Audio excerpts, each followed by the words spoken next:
अस्सलाम वालेकुम, क्या हाल है आपका। उम्मीद है आप सब ठीक होंगे। अल्हम्दुलिल्लाह जी, मैं भी बिल्कुल ठीक हूँ। आज बात मैं करूँगी हजूर सल्लल्लाहु अलैहि वसल्लम की वलादत पर 12 रबी अव्वल पर, जो कि बहुत ज़्यादा आज के दिनों में तो समझें बहुत ज़्यादा ये टॉपिक जो है ना बहुत ज़्यादा इस पर बात होती है। और मतलब प्रूफ मांग रहे होते हैं लोग जी कि बताओ क्यों खुशी मना रहे हो, क्या कहाँ लिखा है कि हजूर सल्लल्लाहु अलैहि वसल्लम की पैदाइश पे खुशी मनाओ।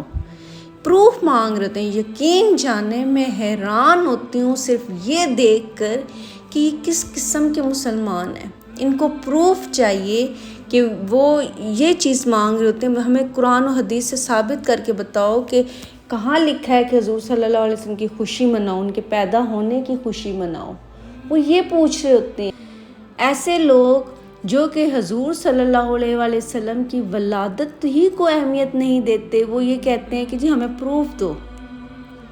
कौन सा प्रूफ भाई आपको चाहिए? किस चीज़ का प्रूफ आपको चाहिए? क्या चाहिए? मैं समझती हूँ, मैं अपनी अगर बात करूँ, मुझे किसी प्रूफ की ज़रूरत नहीं है। मुझे हजूर सल्लल्लाहु अलैहि वसल्लम की वलादत हुई, पैदा हुई, मैं खुश हूँ अल्हम्दुलिल्लाह से, मुझे खुशी है। और मैं जितना हो सकेगा, जिस तरह से हो सकेगा, सुन्नत रसूल पर रहते हुए इस वलादत को मनाऊंगी।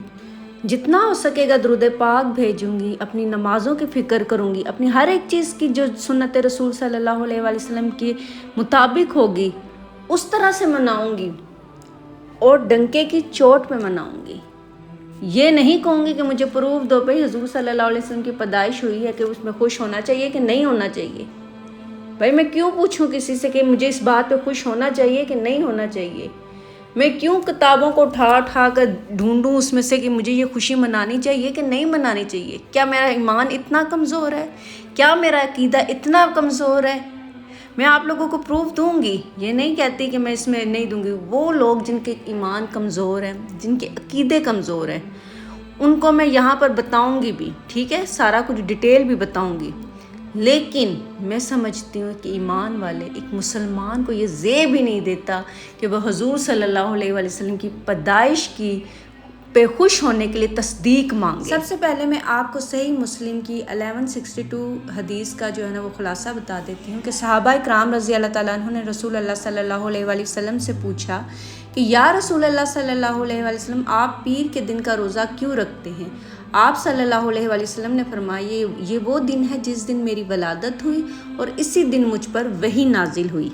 इससे ये साबित हुआ कि हजूर सल्लल्लाहु अलैहि वसल्लम अपनी वलादत के दिन को अहम समझते और इस दिन अल्लाह की इबादत यानी रोज़ा रखते, उसके ज़रिए शुक्र अदा करते थे।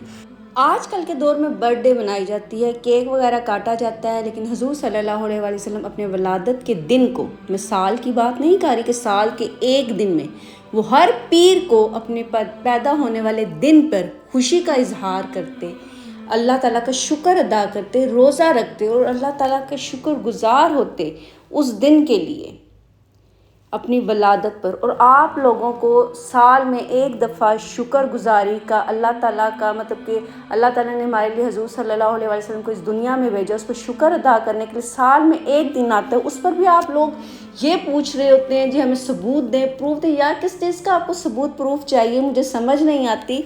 और मैं इस चीज़ को सोचती भी हूँ और परेशान भी होती हूँ कि आजकल के मुसलमानों को क्या हो गया है। ये नाम नहाज सरकारी मौलवियों, सरकारी उलमा जो कि ग़ुलाम हैं इस हुकूमत के, उन्होंने आप लोगों को किस चीज़ के पीछे लगाया हुआ है और आप लोग लगे जा रहे हैं। मैं कोई आलिम दीन नहीं हूँ, मैं कोई हाफिज़ा नहीं हूँ। मैं अपनी अक्सर वीडियो में बता रही हूँ, मैं एक आम मुसलमान हूँ। मैं समझती हूँ कि हर मुसलमान के पास कम से कम इतना नॉलेज, इतना दीन ज़रूर होना चाहिए कि वो अपनी ज़िंदगी को आसानी के साथ गुजार सके। उसके पास अल्लाह और उसके रसूल के अहकामात मेन उसको पता होने चाहिए, जिसके मुताबिक वो अपनी ज़िंदगी गुजार सके। ये नहीं कि कोई भी आए कुछ भी कहे और इंसान उसके पीछे चल पड़े। उसको इतना उसका दिमाग होना चाहिए, उसको इतनी सोच होनी चाहिए कि उसे पता हो कि भाई अल्लाह और उसके रसूल के क्या अहकाम है, क्या अल्लाह और उसके रसूल की हजूर सल्लल्लाहु अलैहि वसल्लम की सुन्नत क्या है। इतना तो पता होना चाहिए। और इतना मैं चाहती हूँ आपको भी पता हो। आप भी अगर एक घरेलू खातून है, मैं भी एक घरेलू खातून, मैं भी एक घर बच्चे हर चीज़ देखती हूँ, लेकिन अल्हम्दुलिल्लाह से ये जो चीज़ें मैं आपको बता रही हूँ ये मैं अपने से नहीं बता रही। میں اگر آپ کو کوئی بھی چیز اپنی ویڈیو میں بتا رہی ہوتی ہوں تو وہ میں اپنے سے نہیں بتا رہی تھی. ہاں جہاں میں اپنے خیالات کا اظہار کرتی ہوں وہ میں ساتھ بتا دیتی ہوں کہ یہ میری رائے ہے. سورہ یونس میں اللہ تعالیٰ نے فرمایا ہے کہ کہہ دیجئے یہ اللہ کے فضل اور اس کی رحمت ہی تو ہے، چاہیے کہ اس پہ خوشی کریں، ان سب چیزوں سے بہتر ہے وہ جو جمع کرتے ہیں. مفسرین نے یہاں کہا کہ اللہ کا جو فضل ہے وہ قرآن پاک کو لیا گیا اور رحمت سے مراد رسول اللہ صلی اللہ علیہ وآلہ وسلم لیا گیا ہے. تو رحمت للعالمین حضرت محمد مصطفیٰ صلی اللہ علیہ وآلہ وسلم، یہاں پر اللہ تعالیٰ فرما رہے ہیں کہ اس کی رحمت ہی ہے تو چاہیے کہ اس پہ خوشی کریں، رحمت پر خوشی کریں. حضور صلی اللہ علیہ وسلم رحمت للعالمین ہیں، اللہ تعالیٰ فرما رہے ہیں اس پہ خوشی کریں رحمت پر. اب اس سے زیادہ واضح الفاظ آپ کو کیا چاہیے، اور اس سے زیادہ واضح بات آپ کو کیا سننی ہے جس پر آپ خوشی کا اظہار کریں اور آپ یہ پوچھتے پھریں کہ ثبوت دو بھائی کیوں خوش ہم ہوں. مجھے تو یہ حیران کن بات لگتی ہے. بہرحال جی صاف اگر بات کروں نا تو میں سمجھتی ہوں کہ اس انسان کا ایمان ہی کمزور ہے جو حضور صلی اللہ علیہ وآلہ وسلم کی ولادت پر مطلب یہ ثبوت مانگتا پھرے، چاہے وہ کتنے ہی بڑے علماء کیوں نہ ہوں. سیدھی سی بات ہے، چاہے کتنے ہی بڑے علماء کیوں نہ ہوں، کوئی بھی علماء ہو جو آپ کے نزدیک بہت بڑا عالم دین ہو، لیکن وہ یہ کہہ رہا ہو جی کہاں لکھا ہے کہ حضور صلی اللہ علیہ وسلم کی ولادت پر خوشی منائی جائے، میرے نزدیک وہ نہیں ہے عالم دین، اس کے ایمان میں شک ہو سکتا ہے.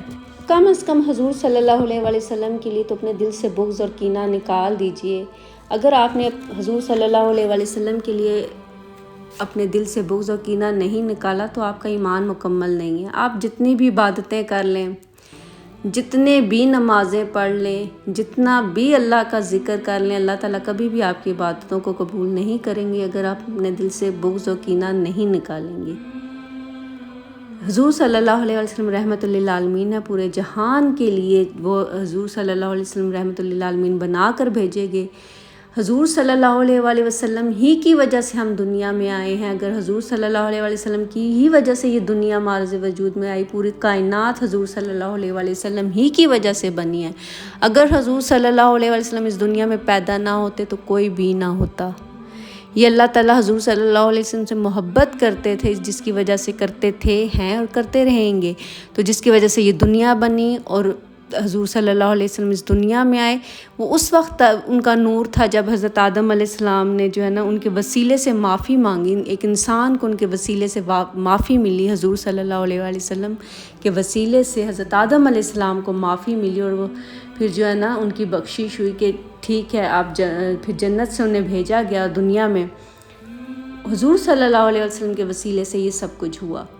اور ہم اگر آج پیدا ہوئے دنیا میں ہیں تو حضور صلی اللہ علیہ وسلم کے ہی وسیلے سے وجہ سے ہیں. اگر حضور صلی اللہ علیہ وسلم نہ ہوتے تو نہ یہ کائنات ہوتی، نہ ہم ہوتے، نہ کچھ بھی نہ ہوتا، بالکل کچھ نہ ہوتا. تو پھر کیوں نہ شکر گزار ہوں اللہ تعالیٰ کے کہ انہوں نے حضور صلی اللہ علیہ وسلم کو اس دنیا میں بھیجا، ان کے لیے خوش ہوں. تو اپنے دل سے منافقت، بغض، کینہ دور کیجئے. ان ہیلے بہانوں میں مت پڑیے. زندگی اتنی نہیں ہے، بالکل بھی سچ پوچھیں زندگی اتنی نہیں ہے. کب کس جگہ کس کی زندگی ختم ہو جائے، کس ٹائم شام پڑ جائے. تو اپنے ایمان کو مضبوط رکھیے، اپنے عقیدے کو مضبوط رکھیے. اپنا عقیدہ کم از کم اتنا اللہ اور اس کے رسول صلی اللہ علیہ وسلم کے لیے آپ کا مضبوط ہونا چاہیے کہ باہر کا کوئی بھی بندہ آ کر، باہر کا کوئی بھی انسان آ کر آپ کے عقیدے کو کمزور نہ کر سکے. کہ آپ کہیں بھائی ہاں یہ چیز ہے تو ہے، میں کروں گا. حضور صلی اللہ علیہ وسلم پیدا ہوئے ہیں، ہمارے لیے رحمت للعالمین بنا کے بھیجے گئے ہیں. ولادت کا دن ہے، میں خوشی مناؤں گا، کیوں نہ مناؤں گا، ہر صورت مناؤں گا. تو اپنا بہت سا خیال رکھیے گا، دعا میں یاد رکھیے گا. چینل پہ نئے ہیں تو چینل کو سبسکرائب کر دیجیے. کہ جی اللہ حافظ.